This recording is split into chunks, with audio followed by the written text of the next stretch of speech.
નમસ્કાર મિત્રો, વિડીયોમાં તમારું સ્વાગત છે। જી હા મિત્રો, અત્યારે હાલના મોટા અને મહત્વના સમાચાર સામે આવી રહ્યા છે। તો મિત્રો, સમાચારમાં વાત કરીએ તો આણંદ જિલ્લાના તારાપુર વટવાણ હાઈવે પર ફતેપુરા ગામની સીમમાં સીએનજી ગેસ પંપ નજીક સોમવારે વહેલી સવારે રોડની સાઈડમાં ઊભેલી ટ્રકની પાછળ ટેમ્પો અથડાતા ગમખ્વાર અકસ્માત મધ્યપ્રદેશ તરફના ગામના એક જ પરિવારના 4 વ્યક્તિઓના મોત નીપજ્યા હતા, જ્યારે અન્ય 7 વ્યક્તિઓને ઈજા થયાની ફરિયાદ તારાપુર પોલીસ મથકમાં નોંધાઈ છે।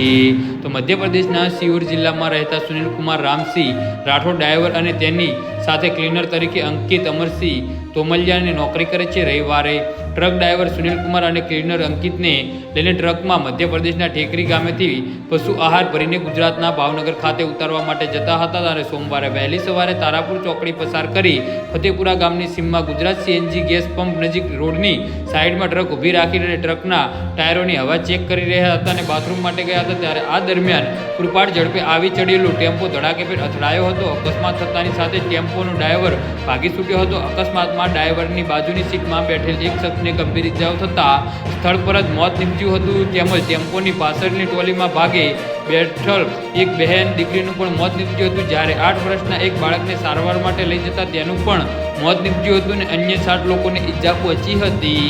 જી હા મિત્રો, તો આના વિશે તમારું શું કહેવું છે તો નીચે અમારી કમેન્ટ બોક્સમાં જરૂરથી જણાવજો અને અમારી યુટ્યુબ ચેનલને સબસ્ક્રાઈબ કરવાની ભૂલતા નહીં। ધન્યવાદ।